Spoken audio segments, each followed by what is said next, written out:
Back in January, we took a sneak peek into the upgrades being done in the Scouting Heritage Gallery here at the National Scouting Museum. Since that January video, we've been hard at work creating displays and exhibits, rearranging the cases, populating drawers, and hanging artifacts on the walls to help tell the story of the Boy Scouts of America. Now it's time for another progress report. All of this and more in this edition of Artifact of the Week.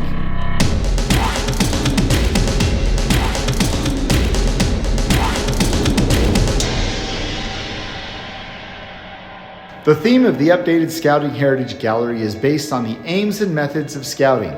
As you tour the museum, keep your eyes open and see if you can find how this theme is portrayed throughout the exhibits.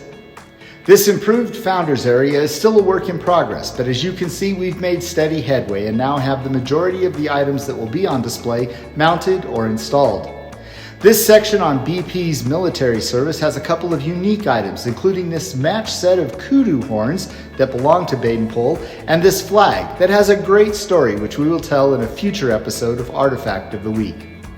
Over the next couple of weeks, we will be finalizing this area, and when the case arrives in early May, it will feature BP, Brown Sea Island, and will have a hands-on opportunity where visitors can touch a walking cane gifted to BP by Irish Scouts in 1912. Early May is also when the Green Bar Bill exhibit will be completed. The programming for the Scouting Magazine and Boys Life Scout Life interactive display is also coming along and will be ready for use very soon. Below the electronic exhibit will be a selection of past magazines that you can thumb through during your visit. In the updated advancement exhibit, not only will you learn about the advancement program, but some of our most popular items will remain on display. We've expanded the merit badge story, and there is now a selection of older merit badge pamphlets that you're welcome to review and see how requirements and information may have changed over time. Our improved Eagle Scout display will be completed in early May and will feature Arthur Eldridge and the inaugural class of female Eagle Scouts. The James E. West exhibit will tell the story of the first Chief Scout Executive. Check in the drawers to see many artifacts that haven't been on display for many years, if ever. On the other side of the wall, you will find the story of Senior Scouts, including an expanded display on the Sea Scouts, and the Adult Association exhibit brings the story of two adults to life. Ralph Hubbard was instrumental in the BSA's first couple of World Jamboree appearances and other aspects of the early years of the BSA programming, and Irving Feist was the president of the BSA from 1969 to 1971. We'll learn more about both of these men and their contributions to the BSA in future editions of Artifact of the Week. In between these displays is an interactive feature where you can learn more about notable scouts. On the end caps, you will find two of the more famous Rockwell images, the Scoutmaster and Tomorrow's Leader, with lifelike mannequins, providing a unique selfie opportunity here in the museum. The Pine Tree Patrol Method area has been expanded to include a display of patrol flags produced by the BSA in the early years of the program. The international area includes information on the BSA's involvement in WASM, and we are eagerly awaiting the arrival of a shirt from the King of Sweden, which will be a featured item in this area. The Cub Scout display has been expanded significantly and includes more artifacts and stories about Cub Scouts than ever before. There's even a first edition of Rudyard Kipling's Jungle Book on display, which served as the backdrop for the first cubbing program. In the temporary display area, we will feature the honor medals and tell the story of a Raton, New Mexico scout who received one for his actions in saving a woman from a fire in 1940.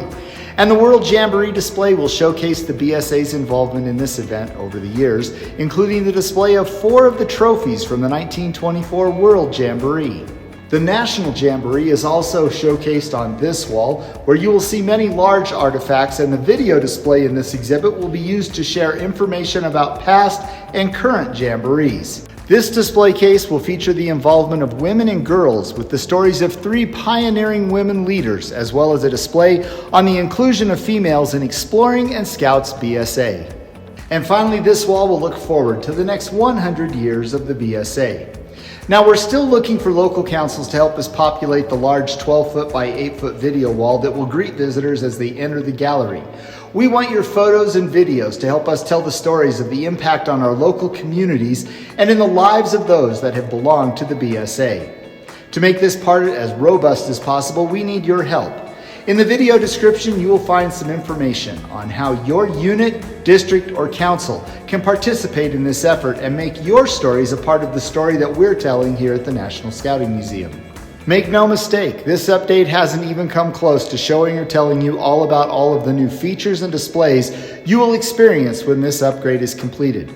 Over the next few weeks, we will be working very hard to make sure the gallery is ready to receive visitors when the camping season and PTC open in early June, with the official unveiling being scheduled for June 20th, 2023. Make sure you come out and join us for that.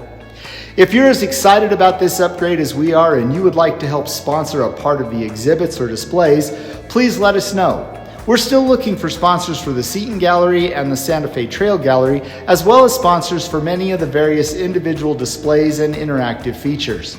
If you're interested in any of these sponsorship opportunities, please email me at philmont.museums@scouting.org and include NSM sponsorship in the subject line.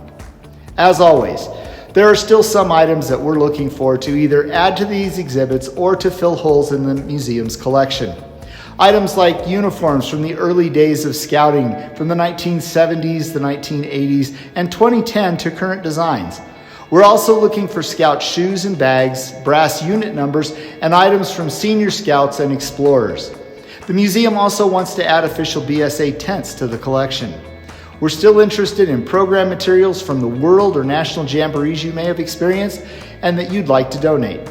Our search also includes items related to Daniel Carter Beard's Sons of Daniel Boone program and Seton's Woodcraft Indians, items from the Lone Scout program started by William Boyce, and items related to the American Boy Scouts, Boy Scouts of the United States, and the New England Boy Scouts. If you can help with any of these items, or if you have something that you think the NSM would really be interested and needs to have as part of the collection, then please send us an email with some photos of the items and a little history on each of them to philmont.museums@scouting.org. We'll be in touch to work out the details and get your items into the NSM collection. Well, that's all the time we have for this week. Join us next time as we continue to learn more about the history of the BSA through the collection of the National Scouting Museum and Artifact of the Week.